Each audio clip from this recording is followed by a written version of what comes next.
안녕하십니까. 증시각도TV 시청자 여러분, 투자자 여러분 반갑습니다. 여러분이 기다리시는 코너죠. 월간 서준식 시간이 돌아왔습니다. 우리 서준식 교수님 모시겠습니다. 교수님 어서 오십시오. 네, 안녕하십니까. 안녕하십니까. 안녕하십니까. 고액 연봉자들은 절반을 세금을 내는 입장이라는 측면에서 보면 네. 사실 세금적인 측면에서 따지면 부동산처럼 좋은 재테크는 없었던 것 같기도 합니다. 우리나라 재산의 80%가 네. 부동산 재산이잖아요. 예, 예. 가계 재산의 80%, 우리나라 국부의 80%. 네. 가장 큰 이유가 그쪽이 유리했기 때문이에요. 그렇죠. 네. 사람들은 사실 굉장히 지금의 거품은 네. 그쪽이 유리했기 때문에 글로 돈이 몰린 거죠. 그러니까 사람들 잘못이 아니고 시스템적으로 사실은 네. 재테크하기 가장 좋았던 게 부동산이었다. 네. 그래서 부동산 안 한 게 사실 재테크적인 측면에서 보면 바보였다. 네. 예. 왜냐하면 그쪽의 세금이 아무래도 다른 쪽의 세금보다 많이 낮았기 때문이죠. 네. 예, 뭐 그 주식 투자하는 것, 주식 투자도 보면 뭐 사고 팔고 하는 데는 그렇게 그 세금이 없어 보이지만은 네. 장기간 보유를 하면 네. 꽤 큰 그 배당에 대한 소득세라든지 네. 뭐 이래저래 꽤 뭐 세금 부담이 꽤 있거든요. 예, 네. 부동산 규모로 투자를 하게 될 경우에는 네. 20% 이상의 차액에 네. 대한 소득세도 있고, 네네. 네, 네, 대주주들도 거기에 네. 대한 세금도 네. 상당하고 네. 그런 측면이 있습니다. 물론 게다가 어렵죠. 주식은. 주식은 어렵죠. 네. 부동산에 비해서 난이도가 조금 높다고 표현하는 게 맞겠죠. 그러니까 세금적으로 어떻게 유리하기 때문에 그럴까요? 근데 100억짜리 빌딩을 가지고 있는 사람과 네, 예, 뭐 한 100억치 주식을 가지고 있는 경우 뭐 이렇게 비교를 해볼 수도 있고요. 네네, 거기 나오는 그 배당에서 나오는 네. 세금 네, 그리고 그 임대료에서 나오는 세금 뭐 이런 걸 비교해봤을 때도 네, 배당에서 나오는 세금이 금융종합가세 네. 거기로 이제 합산돼서 나오기 때문에 그때도 거의 세금이 절반 정도 되는 꽤, 거죠. 꽤 많이 나오죠. 예. 네. 제가 부동산 빌딩을 가져본 적이 없기 때문에 비교가 정확히 안 되신다. 예, 뭐 네. 비유가 그 정확히 안 되지만은 거기 뭐 임대료로 나오는 세금은 뭐 많이 그 감면되는 그런 경우 비용 처리 그런 되겠죠. 비용 처리가 많이 네. 되는 것 같더라고요. 사업체로 생각을 하기 때문에 네네. 비용 처리 상당하죠. 그렇죠. 사업자 등록을 해서 음. 비용 처리를 하고 네네. 그런 식으로 하게 되니까요. 네네. 예. 그럼에도 불구하고 어떤 사람이 이렇게 얘기합니다. 주식은 들고 있는 것만으로도 배당 말고는 세금을 내지 않는데 네, 부동산은 보유하고 있는 것만으로 세금 내는 게 불합리한 거 아니냐라고 네. 얘기하시는 분도 있어요. 그런데 그 부동산에서 내는 보유세 자체가 일단은 아주 그 전체 규모에 비해서 네. 그 부동산 금액에 비해서는 저는 작다고 생각을 하고 있고요. 네. 예, 그리고 주식을 보유하는데 세금을 가지고 있으면 내지는 않지만은 실제로 제가 가지고 있는 법인은 세금을 내고 있거든요. 예를 들어서 차익에 대해서요. 아니요. 차익은 따로 또 제가 개인적으로 내는 거지만은 이런 거죠. 저하고 각도기님하고 50%씩 돈을 100만 원씩 내서 기업을 만들었어요. 네. 그리고 그 기업은 매년 뭐 100만 원씩 세금을 내고 있어요. 법인세. 예, 법인세. 세금을 내죠. 예, 예. 그러면 우리는 사실은 그 100만 원을 투자를 했고 가지고 있는데 그 100만 원씩의 반반을 세금으로 내고 있는 거나 마찬가지거든요. 법인세로. 예, 그리고 남는 이익이 우리한테 쌓이는 거죠. 네네. 예, 그거를 우리가 엄청난 큰 규모의 법인의 주식을 일부 샀다가 팔았다가 이렇게 하니까 그게 와닿지 않지만은 이렇게 생각해 보면 되는 거죠. 1년 내내 가지고 있으면 예를 들어서 삼성전자를 우리가 1년 동안 보유하고 있으면 네, 세금을 하나도 안 낸 것 같긴 하지만 삼성전자가 법인세로 25% 정도 세금을 냈다. 네. 이러면 실상은 주주인 나도 그만큼 법인세를 낸 거나 마찬가지예요. 마찬가지다. 네. 그렇게 보실 수 있다 이거죠. 그게 첫 번째 세금이고, 네. 그다음에 두 번째 세금은 거기서 배당이 나왔을 때 그 네. 배당에 대한 또 소득세를 내야 되고요. 사실 저도 가끔 생각하면 법인세도 내는데 배당에 대한 세금을 또 내? 이중과세 아니야? 이런 생각도 가끔 들긴 합니다. 이중과세 일부 인정을 해주고 있지만은 네. 그럼에도 불구하고 이중적으로 과세를 하고 있죠. 그래서 저는 배당 소득세를 없애야 된다 오히려 그쪽은 좀 면제해주는 쪽이 우리나라 자본시장을 위해서 큰 네. 도움이 될 거다. 법인세를 조금 높이더라도 네. 예, 저는 오히려 그게 낫다. 그렇게 생각을 하는 편이고요.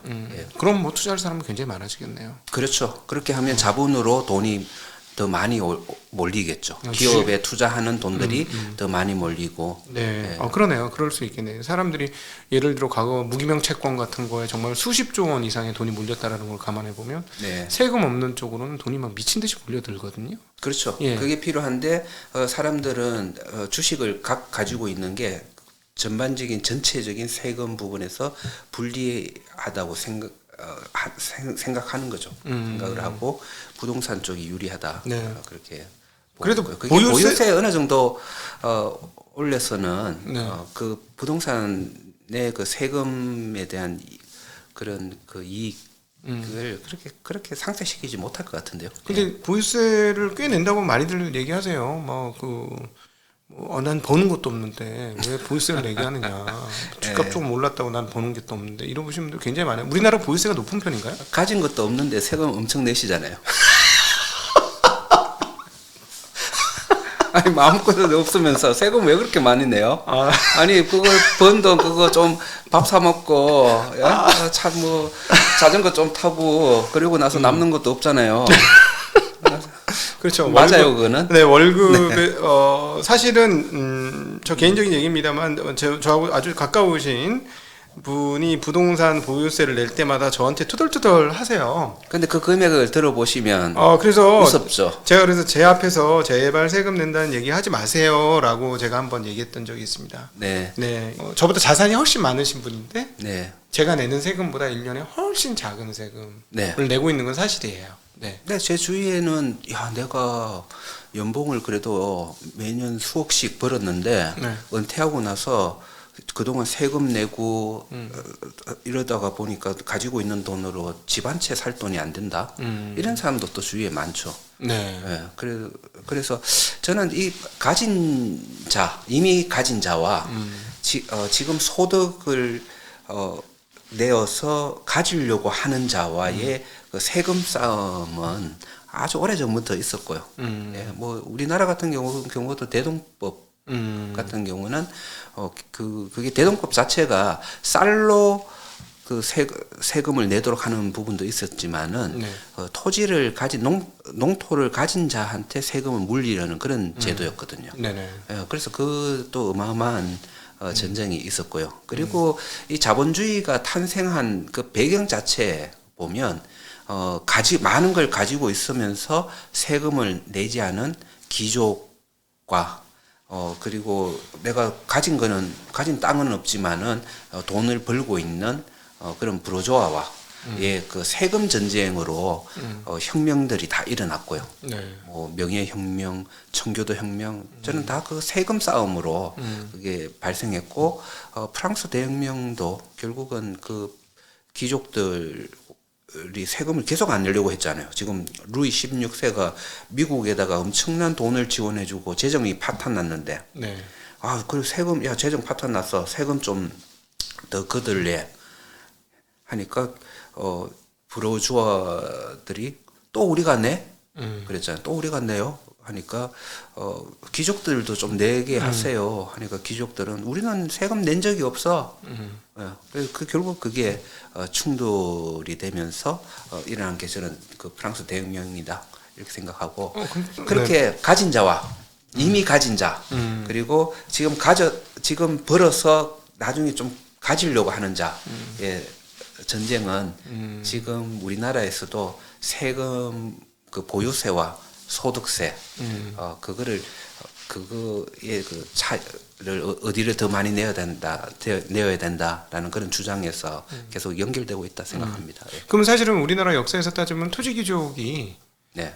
과거 뭐 조선시대 고려시대에 있었다가 해방 이후 없어진 것처럼 우리가 이제 농토를 주는 농지개혁을 하면서 농지개혁했죠. 예. 하면서 없어졌다가 네. 지금 따지고 보면 결국 어떤 식으로든지 토지 뭐 중간 귀족이든 네. 진짜 귀족이든 있는 거네요. 세금적으로만 따져보면. 그거를 저는 굉장히 경계해야 된다고 생각을 하고 있어요. 그래서 저는 이제 자본주의의 반대말은 공산주의라기보다는 계급주의 경제. 권위주의 경제. 그래서 가진 자들이 계속 그 가진 것을 대물림하고 그런 과정에서도 세금이 없으니까 그게 계속 유지가 되겠죠. 부의 그렇죠. 세습, 대물림이 계속 되겠죠. 그런 경제 체제가 올까봐 저는 굉장히 걱정하고 있어요. 왜냐하면 그거는 자본주의를 굉장히 황폐화시키는 그런 구조거든요. 왜요? 활성화율이 떨어지나요? 그렇게 되면? 그렇게 되면 다시 봉건 시대, 조선 시대로 돌아가는 거고 네. 그런 체계에서 사람들이 이윤을 내고 그 계속 그 생산을 하고 소비를 하고 하는 경제 활동이 제대로 일어날 수가 없죠. 아, 그럼 유럽이 사회적으로는 상당히 뭐 이렇게 뭐 자유롭고 이렇게 보이지만 사실 경제적으로 보면은 이탈리아나 이런 쪽은 아직도 귀족이 생생하게 살아 있고 네. 그런 경향들이 있는데 조금 남아 있는 경향은 있지만은 그래도 그런 그 소득 불균형, 예. 예, 그런 자산 불균형 그런 거는 다 수치로 나오고 있잖아요. 그렇죠. 그래서 뭐 유럽에서도 우리나라보다 일부 못한 나라가 있지만 대부분 그래도 우리보다는 그런 불균형 차원에서는 훨씬 낫죠. 예. 네. 그러면 우리는 결국은 토지 세력이 훨씬 더 힘이 세고 네. 원하는 대로 정책을 만들고 있는 나라네요. 왜냐면 세금 문제만 봐서는. 세금도 그렇고 그 결과로서 지금 부가 그 일부 상위 계층이 가지고 있는 토지 가격 그 결과가 그렇게 나타난 거라고 보고 있습니다. 그럼 이게 계속 이 상태가 유지하면 한국의 활력이 떨어진다. 경제 활력이 계속 떨어진다. 떨어지죠. 떨어지죠. 왜 내가 사실은 억대 연봉자가 많아지고 돈을 잘 버는 사람들이 많아지는 게 그 나라 경제에는 좋은 거잖아요. 월급쟁이는 돈 잘 쓰죠. 예. 근데 돈도 잘 쓰고 소비도 잘 되고 그런데 그런 사람들의 동기부여가 자꾸 낮아지고 있잖아요. 네. 내가 벌어봤자 세금 다 내고 우리나라 소득세 수준이 너무 높아요. 저는 너무 높고 그래서 벌어봤자 세금으로 너무 많이 나가고 그리고 이 남은 걸로 소비를 하고 집도 한 채 안 사기가 힘들고 그런 상황에서는 경제의 활동성이 떨어질 수밖에 없는 거죠. 네. 사람들은 더 집을 살려고 더 노력하게 되고 계속 집으로만 달려가고 집을 가지고 또 집을 이제 보면 최근에도 정려를 하고 뭐 가격이 좀 떨어지면 정려를 통화 이런 식으로 또 그 부동산이 또 부의 세습의 그런 그 도구가 되고 있고요. 네네네. 예. 그런 식으로는 이제 자본주의가 거꾸로 저는 가는 거다 이렇게 생각하고 있습니다. 네. 그러니까는 부동산 가격이 너무 올라서 사람들이 그 대출 돈 갚느라고 소비 못하는 것도 일부분이 있고 최근에 현장에서 보면 그다음 또 하나 모든 경제 활동의 주체들이 부동산만을 향해서 추구하게 되면 거기서 부동산은 알을 까는 게 별로 없기 때문에 생산물을 만들어내지 못하니까 우리가 집을 청소를 열심히 한다고 해서 사회적으로 생산적인 어떤 것이 나오는 거는 별로 없는 거잖아요.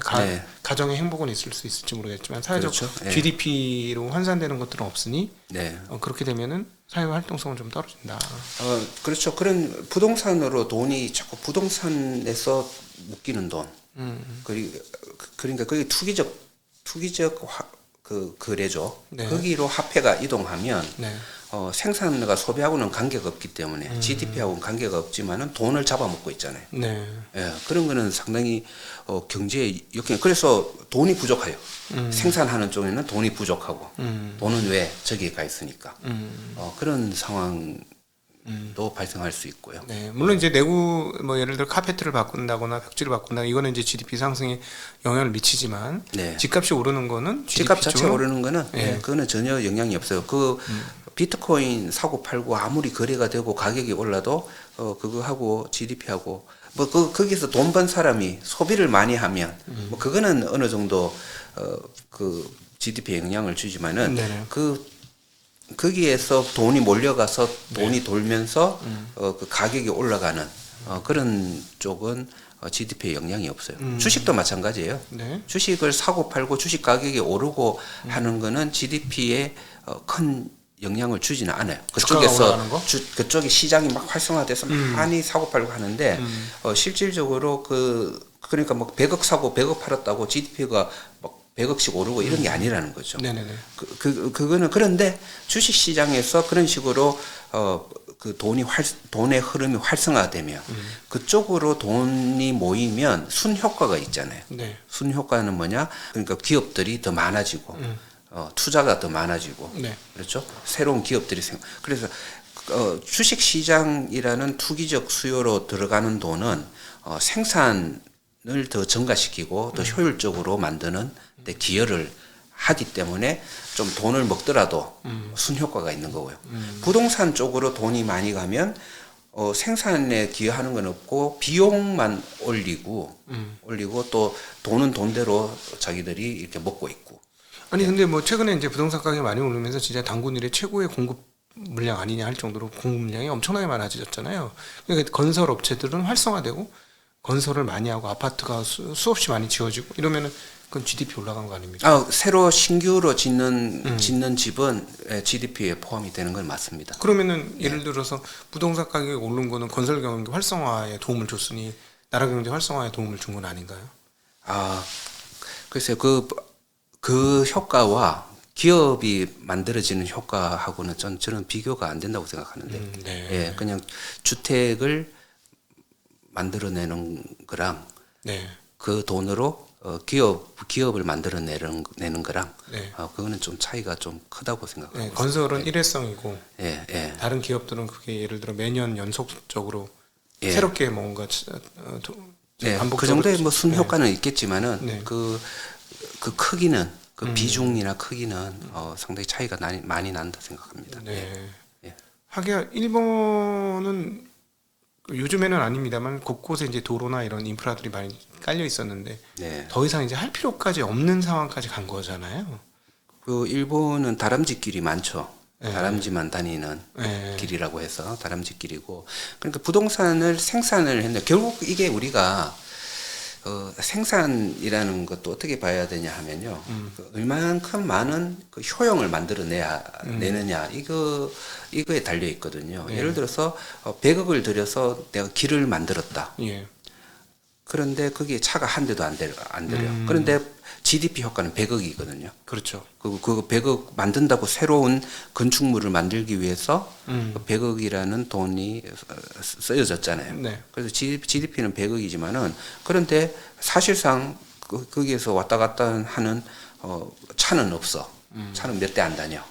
일본에 그런 데가 많아요. 네. 효용은 엄청 낮은 거죠. 그러면 실제 경제를 뭐로 측정해야 되느냐가 저는 생각하는데, 저는 실제로 경제라는 거는 어떤 한 구성원이 가지고 있는 모든 효용, 행복감의 합이라고 보고 있거든요. 네. 그런데 그렇지만은 현실적으로는 그 효용이라는 거는 측정하기가 어렵기 때문에 네. 그냥 GDP, 그냥 100억, 아까 만드는데 100억 들어서 그 거래 가격으로 그거를 추정해서 효용을 추정하기 위해서 거래 가격으로 계산을 현실적으로 할 수밖에 없다.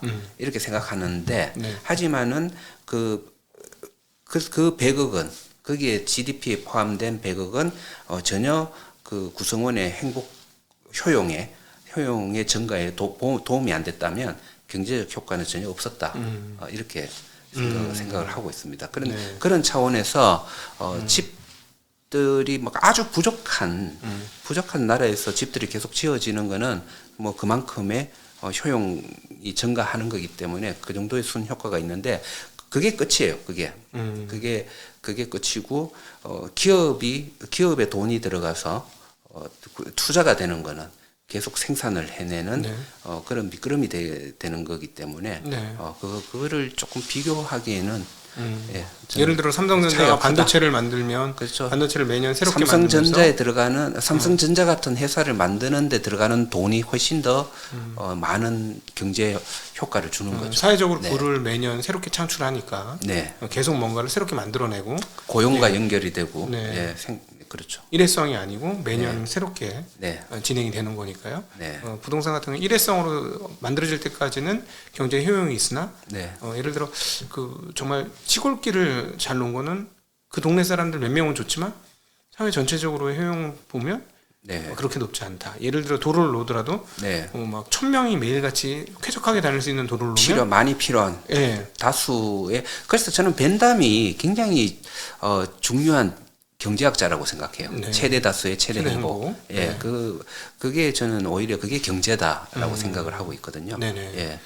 그런 거를 극대화시키는 예. 그런 거래가 예. 사실은 경제 효과가 크다는 거죠. 예. 그러기에는 이제 부동산은 일회성 요인이 너무 크고 네. 연속적으로 계속해서 이렇게 뭔가를 창출해내는 측면에서는 네. 일반 기업에 비해서는 현저하게 그 효용이 낮다. 네. 예, 그런 측면에서 우리가 기업이 더 잘 되는 게 나라 경제 전체적으로는 더 좋은 일이다. 네네. 네, 이렇게 네. 보신다는 거죠.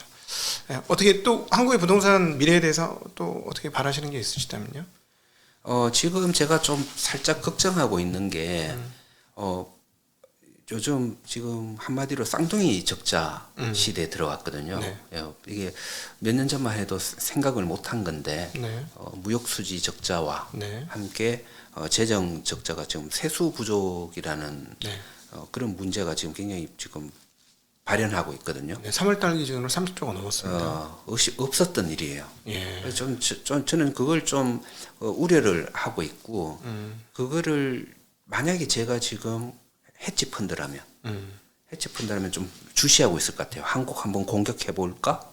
최근에 원화 환율이 약세인 이유가 네, 좀 특별히 약세인데 물론 이제 아시아 3국이 같이 공통된 약세이긴 한데요. 네네, 지금 달러가 약세임에도 불구하고 최근에 다시 1,300원대 중반까지 네, 원화가 약세거든요. 네. 이 부분이 그러면 말씀하신 무역 대로 수지하고 큰 예. 영향이 있고 예, 또 이제 그런 부분하고도 세수 부족? 부족이죠. 왜냐하면 이 쌍둥이 적자는 결국은 또 어디하고 연결되냐 하면 국가 신용 평가에 좋지 않은 영향을 줄 수가 있어요.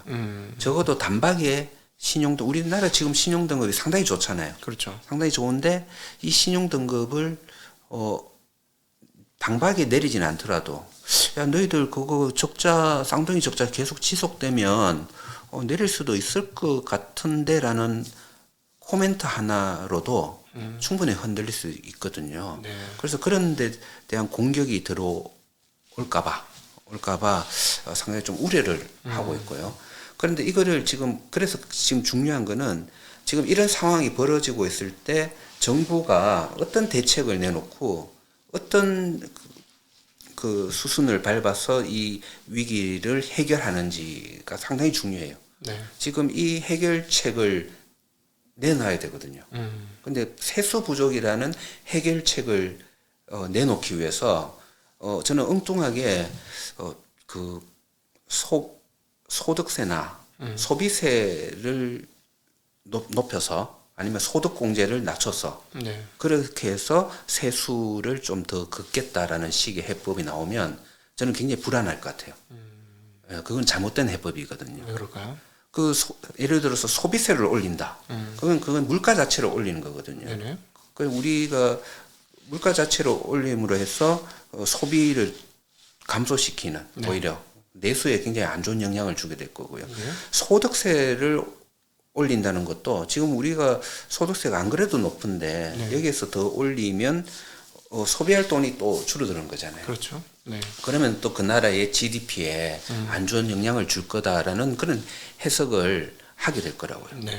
그래서 저는 지금 뭐 제 개인적으로는 지금 이거를 해법을 만들어야 되고 네. 계속 마냥 지금 이 세수 부족 문제를 계속 붙잡고 계속 이게 지속되게 할 수는 없는 거잖아요. 그렇죠. 이걸 하기 위해서는 저는 보유세를 올리는 게 네. 그게 토지 보유세든 네. 주택 보유세든 보유세를 올리는 것이 그 어떤 충격 없이 다른 큰 충격 없이 그나마 세수를 높일 수 있는 방법이다. 이렇게 생각을 하고 있죠. 저항은 상당하겠네요. 저항이 큰데 그래도 소득세 올렸을 때보다 저항은 저는 적을 것 같은데 소비세나. 네네. 예, 그런데 그냥 언론에 표현되는 저항은 꽤 크겠죠. 예. 우리도 예전에 한번 비슷한 일이 있었어요. 그게 2010년도, 2009년도 이때부터 그 법인세를 낮춰주고 네. 그리고 보유세를 낮춰줬잖아요. 네. 부동산 관련 세제를 다 낮추고 나서 그러니까 세수 부족 문제가 생겼고 그때 느닷없이 버핏세라는 그런 이름으로 세금을 높였는데, 버핏세는 사실 미국에서는 버핏이 야 나같이 이런 그 슈퍼 리치 엄청난 부자들한테 세금을 더 먹여야 된다라는 그런 얘기를 했는데, 실제로 그 버핏세를 우리나라에서 도입을 하면서 한 연봉 1억 정도 되는 네. 가장 소비가 왕성한 사람들한테 세금 세율을 엄청 높인 거거든요. 예. 높이는 게 최고 세율도 높였고 10% 이상 높였을 거예요. 네. 높였고 최고 세율 높이고 그다음에 공제되는 것들을 많이 없앴어요. 네. 그런데 이 소득세는 많이 공제를 해주면 그 정부가 유도하는 정책으로 이렇게 전환도 할 수가 있거든요. 네. 그때 그 당시에 저는 가장 화가 났던 게 어디 기부하면 내가 장학금 주고 있는 데가 있었는데 그 장학금 기부하는 그거를 소득 공제를 줄여버리더라고요. 네. 줄여버리니까 내가 매년 주는 장학금도 줄게 되더라고요. 네. 야, 그러면서 상당히 그때 좀 화가 났었어요. 났었는데, 그런 식으로 예를 들어서 시장에서 돈 많이 써. 재래시장에서 너희들 돈 많이 쓰면 소득세 감면해 줄게. 뭐 이런 식으로 아니면 뭐 기부를 많이 해. 그러면 소득세 감면해 줄게. 네. 이런 식으로 정부가 해야 되는 일을 소득세의 감면을 통해서 네. 그거를 실제로 실행할 수 있는 그런 순효과를 만들어낼 수 있거든요. 네. 그런 식으로 저는 소득세는 좀 낮춰주고 그 대신 토지보유세 같은 경우는 그 절대로 우리나라가 다른 나라들에 비해서 높지 않아요. 높지 않습니까? 낮아도 너무 낮아요. 어느 정도인데요? 그게 OECD 통계 그 사이트에 들어가 보면 항상 볼 수가 있는데 그거를 사람들이 또 어떻게 비교하냐면 이렇게 비교를 해요. 우리나라가 GDP 대비 보유세 비중이 한 1%가 돼요.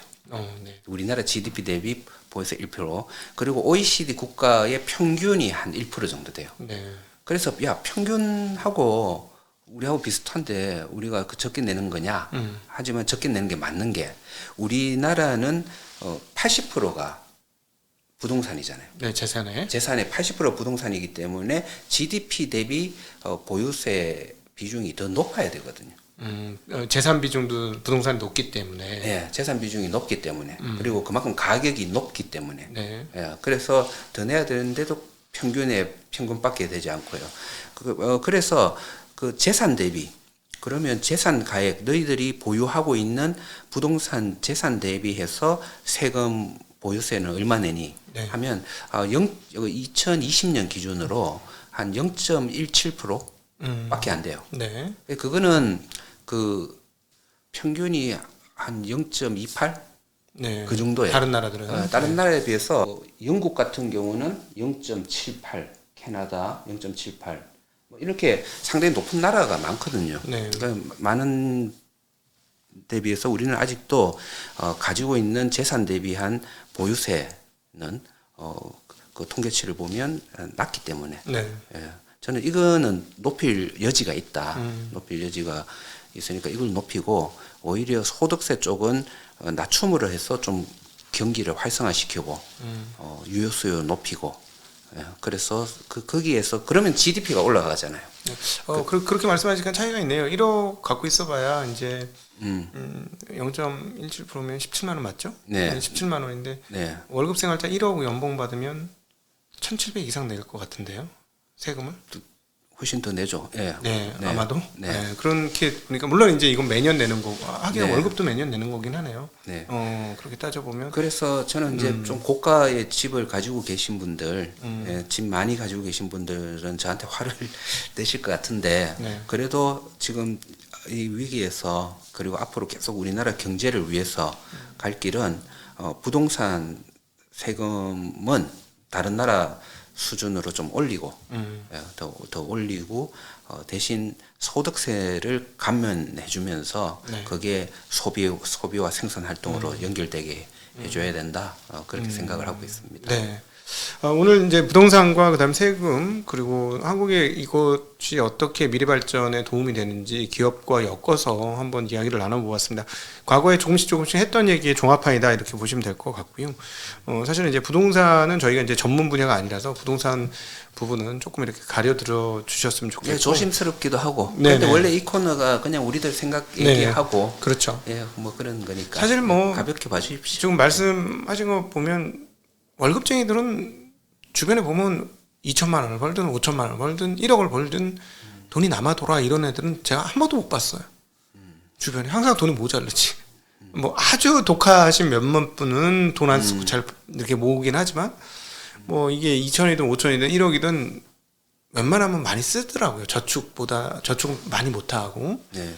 그럼 결국 뭐냐면 월급쟁이들은 소비의 최전선에 있는 사람들이 것 같아요. 네.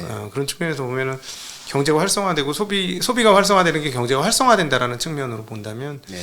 사실은 월급쟁이한테 세금을 가지고 가면은 뭐 국가가 이제 운용을 해야 되니까 세금 당연히 가지고 가야 되겠습니다만 경제 소비 활성화에는 상당히 악영향을 미치는 게 분명히 맞지 않는가. 그렇죠. 저는 그 소득세를 낮춰주면 출생률도 올라갈 수 있다. 그렇게 네. 생각합니다. 예. 네. 자, 오늘 서준식 교수님과 함께 월간 서준식은 과연 우리 사회의 그 효용이 높아지기 위해서 우리 사회의 자원을 어디에 더 많이 배치되는 것이 좋은가에 대한 이야기를 기업과 부동산을 비교해 가면서 이야기를 나누어 보았습니다.